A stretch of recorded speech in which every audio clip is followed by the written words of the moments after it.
Let's get some prize picks in today, guys. Another day, another close one. We hit the 5-1 last night. Only got that double up, did not get that 25x. Jabari Walker was the one to sell the slip. Honestly, Curry looked like he was going to sell. He had like 1 assist, I think, by the end of the first, maybe even through half of the second, but you could see he clutched up, got 8 assists. Trace cashed out over 17.5 very nicely.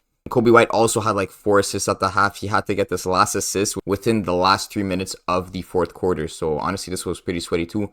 Overall, 5-1 day, so we're pretty happy with that. 12-2 in the last 2 videos. This was the one from the last video, plus all the dashboard picks I gave out in that video. I'm feeling really good tonight. We're actually going to go for a 38x in tonight's slip. It's going to be a mix of NBA and a mix of MLB. So let's start with the MLB first, and I'm targeting 3 players from the exact same game, and it's going to be the Cardinals versus the Arizona Diamondbacks. We're targeting some Cardinal players here. So you can see this total right here is pretty high at 9.5. It's one of the highest totals of tonight. The only other one that's at 9.5 is the Texas Rangers versus the Astros here. We have the Cardinals versus Diamondbacks also set at 9.5. And this one is even more likely to go over 9.5 than the Rangers game. So of all the MLB games, this is projected the highest total. If we check the team props here, both the Cardinals are expected about 4.5 runs, as well as the Diamondbacks, and there is a slight favorite towards the Diamondbacks. Now, despite the fact that the Diamondbacks are a slight favorite, I'm actually going to be going for a Cardinals win here. So I'm going to be taking 3 Cardinals players. So what you want to do when it comes to MLB is stack specifically the hits, runs, RBIs props, because of course these are very correlated. If batter 1 gets a hit and ends up on first base, it's more probable that batter 2 is able to run him in, giving batter 1 a run and giving batter 2 an RBI. So that's kind of the correlation you go for in MLB. So when you're looking at the lineups, you want to make sure that you're taking players that are at least close to each other in lineup. It doesn't have to be like a 1-2.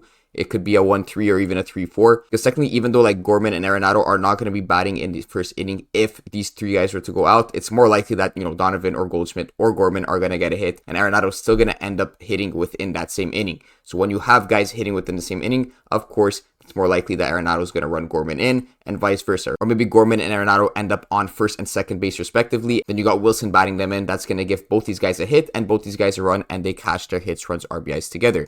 So we're going to go over and grab those exact players here because that's what I was able to find on the board.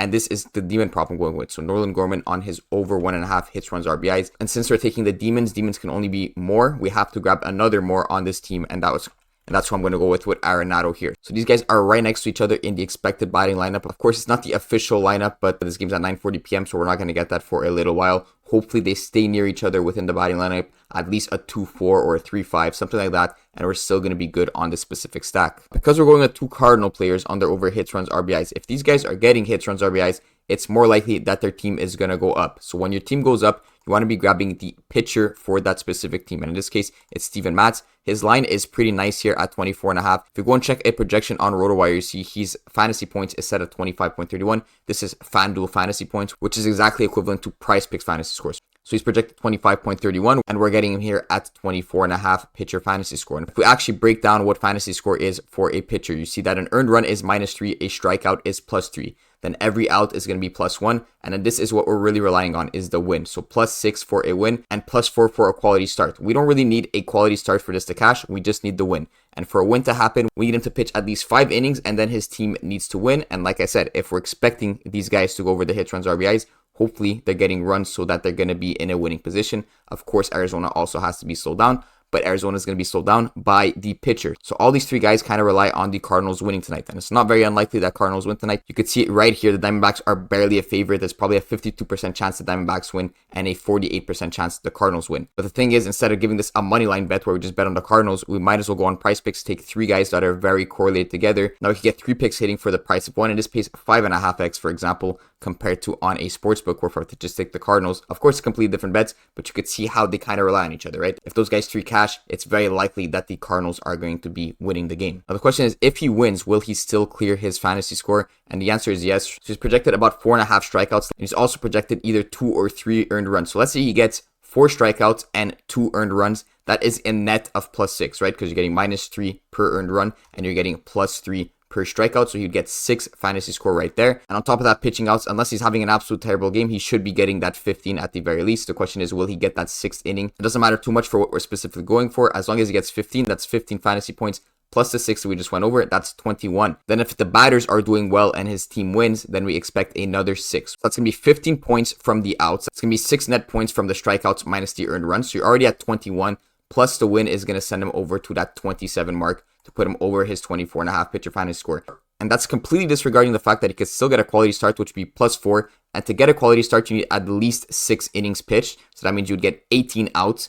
And you would need less than 3 earned runs allowed, so you'd have less subtraction on the fantasy points. So overall, this looks like a great bet, and it looks even better when you're pairing it up with Arenado and Gorman. Moving on to the NBA. The NBA is very special right now because it's the last few games. We know who's throwing, we know who is in it to win it right now, because some games are important and some games are not. There's also a lot of game time decisions and questionable things. Like, just look at the value we got on last night's picks here. In last night's video, I said Ayo might be questionable, and that is important for us because we might get a bump on the specific line. Kobe White didn't get bumped, but if you check the sportsbook, his juice got heavily favored towards his over, all the way up at like -155, -160. Vucevic did get bumped all the way to 34.5. I don't have a screenshot for that, but I do have a screenshot for these 4 picks here. And for Golden State, I specifically said either Draymond or Clay are going to be out, and they ended up both being out, so we got a bump on all of these lines here. So Curry ended up going up to 6 assists, and ended up going up to 24.5 points because it's an easier matchup, and Trace went up a whole 2 points plus rebounds. So if you guys got this line later, you wouldn't actually have cashed on the Trace line, for example. So these lineups are going to be extremely important. So you have to be careful with what you're taking tonight, because one DNP could really screw up how much value you're getting on a specific pick. But for tonight, I'm eyeing games that I know there's going to be no DNPs, and I could kind of rely on the expected lineup. And I'm going to give you guys 2 options. You can go whatever one you want. I'm going to be going with the second option, so I'll show you the first one just to start. That's going to be Mike Conley on the over 5.5 assists and Rudy Gobert on his over 13.5 points.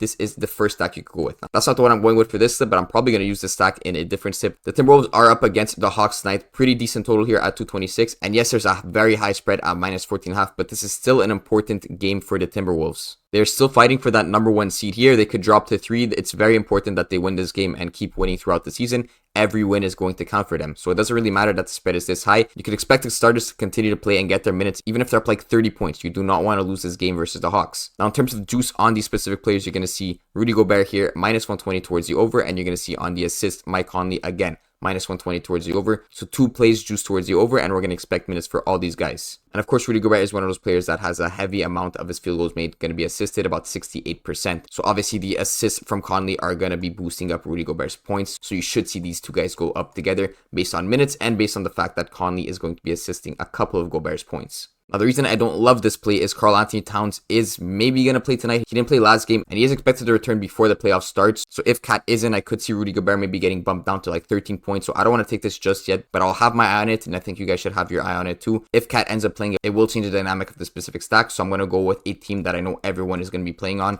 and that is going to be the New York Knicks. Well, as I was saying, I'm going to go with a team that I know everyone is going to be playing on, which was going to be the Knicks. I see that they took off all the players, and then I want to go check the news. Jalen Brunson is now listed probable all of a sudden, so I cannot even go with the picks that I was going with, but I was going to go with Dante on his over 24.5 PRA, as well as Josh Hart on his over 5.5 assists. Of course, they removed all Knicks players right now, so I can't even do that. So honestly, I will go with the original play I was going with, which was Rudy Gobert on his over 13.5 points, as well as Conley on his over 5.5 assists. And if we check the actual injury report for Towns, he is expected to play. He does have props on the sportsbook, so I'm thinking these lines right here for Gobert and Conley kind of have Towns being priced in already to play. So since we're expecting Towns to be in, and if he is actually surprising out, it's honestly only going to help our lines here on the overs, because right now I think the sportsbook are thinking he's going to play and most likely going to be on reduced minutes. So I don't think there's going to be as much effect as I initially thought on these Timberwolves players. So we're going to grab the overs on both of them, and you can see right here, this would be a 16x payout on the 5-5, but let's throw in